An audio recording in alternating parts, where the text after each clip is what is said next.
back to the Sports Show. Time to talk about the Southern Footy League. Of course, there have been some interesting results over the weekend. So the Prez refreshed after a week off, mate. Craig Warman joins us. Craig, how are you? Good to see you, boys. Big weekend, mate. Yeah, it was a good weekend. Some interesting results. Some really close games. A really bad blowout game, but you expect that when you're playing against Flagstaff Hill.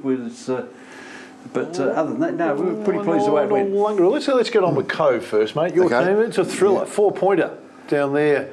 Unfortunately, went down to Morford Vale. Yeah, and look, we saw them the week before against Ranella, and they were terrible. Yep. And speaking to Ray during the week, he was at a wit's end as to the week before they were so good, they play against Ranella, really bad, and then this week come out and produce a game like that against a side that is going to be playing in the finals. Was very pleasing from his aspect, the turnaround, but that just shows the inconsistency with the young group that he's got. Very true.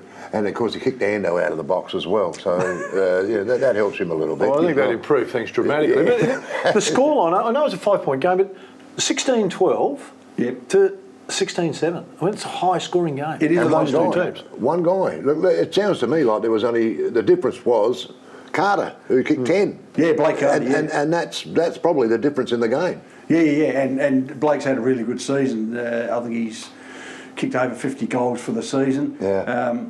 Real strong power forward. And can kick him for virtually. Well, it sounds like he was a difference between. Yeah, he was. In the end, he kicked 10. Oh, yeah. Now, Ranella are obviously resting players to get ready for the finals. That's what I would have suspected here. a little bit grim for my team, I might say. Noarlunga made a bit of a mess of them, mate. Well, we did say that Noarlunga made a statement last week. They've made another one. That's a big statement, knocking Ranella off by 50. Just resting some. Okay. Yeah, Noarlunga were too good. Yeah, and when you look at Noarlunga, we've always said during the year that they're the quiet achievers, but watch out come finals time, etc.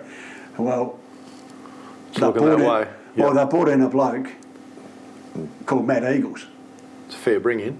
That's a fair bring in. Yeah, oh, he's the recruit guy. Yeah, the recruit guy. Yeah. He's used to play in Brisbane, but has now come this weekend. He'll play against Flagstaff Hill, and his opponent will be Sammy.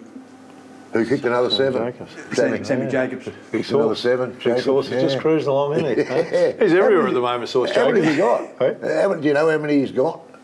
Goals? Not off the top of my head. I think it's in the 70 okay, range. be up there. Yeah. So, Flaggies, you talked about them. Big percentage booster against Port Noarlunga. Yes. We probably all expected that, really, didn't we? Yeah. Maybe not the margin to be as big as it was, but a big margin. Because Porties have been pretty competitive under Jars, but when you look at the Flagstaff Hill side now coming into finals, they've got their blokes back from the Adelaide Crows as well. They're still going to be a force. Yeah, they are going to be a force, mate. The other one, Aldinga Christie's Beach, was the one that got you? Sort of got my attention a little bit because that's a close game. That's a 4-point game, but they had 17 shots to 11. So Christie's Beach could easily have won that game. They had 17 shots to 11 and got knocked off by 4 points. Well, they did, and believe it or not, that was our broadcast game. And we were there all day, and you talk about the discrepancy: 16 goals at Morphettville versus 7 at Aldinga. It rained all day at Aldinga. Yeah. But in saying that, not a goal scored by either side in the last quarter. 5 points to 2. Oh, really? Christie's should have won it. Yeah. Well, that's to Christie's Beach credit, Phil. Yep. I think they won the B grade and the under 17s easily, comfortably. They won both those games by big margins. So. It's not all doom and gloom. They could have won that game. As I said, they had the 17 shots to 11, but then the B grade and the under 17s both had big wins, not just little sneaky wins. They had big wins. They're not far away, Christie's. Not far away. All right, this weekend is a big weekend. Ranella still in 3rd spot, Port Noarlunga in 6th. We'd expect Ranella to bounce back, get a couple of players back as well. Oh yeah, you would think, and at Ranella, Porty's record there isn't all that flash. No, I've got a quick one before you move on with those. Oh, the next one's the big one. Yeah, and it is a big one. We mentioned Carter kicking 10 in a game, 16 to 16 goals, and you would think he's the difference. If I was giving out votes here, he'd probably get the 3 votes of best player. He didn't get best player. Get player. No, he didn't get best player. So, R. Schindler Taylor for Morpeth Vale has had some sort of game. If he got the best player and the other one guy kicks 10 and they win, he's had a fair game. Well, he's had a fair season, to be honest. He'll be right yeah. up there come... On baller? No, half-backer. Oh, okay. And has the occasional run on the ball. Yeah. But Robbie's had a really good season. Played well in the start of the year, played association footy, played Southern Districts footy, and he's just had one of those breakout years. Okay. My You apologies. have to have a breakout year, though, to beat someone that's kicked 10, because that is an abnormality. Well, he's a fair player, though. Yeah, well, maybe No, mate, hang on. He might have given them the whole 10. Well, okay. He might have given it to him later. I'll take that back because I actually played in a side where a guy kicked 28 goals. Yeah. 28. Yeah. And got second vote. Well, we'll talk about the women, and there's another stat that we'll talk quickly about afterwards. After we do. All right, let's get through this. All right, Okay. Flagstaff first, Norlunga second. It's going to be a belter at Flagstaff. big Yeah, that's our big tribe of the game radio game. So it's at Flagstaff Hill. As I say, it will be our first look at Matty Eagles. Apparently has been playing really well at centre half back for Norlunga. Yeah. They've also been strengthened by the inclusion of dual male medalist Nick Mott, who's come back from an elbow injury in the start of the year. Sammy Miller's back for them as well. So, yeah, it promises to be a real Good game. interesting game. Yeah, absolutely. When you look at can Flaggies go through undefeated? I think they will. I just got that feeling that come this time of the year, Flaggies just grow another league as well. So, but credit to Norlunga, they're there or thereabouts. All right, mate. 4B5, Morpeth Vale, Happy Valley.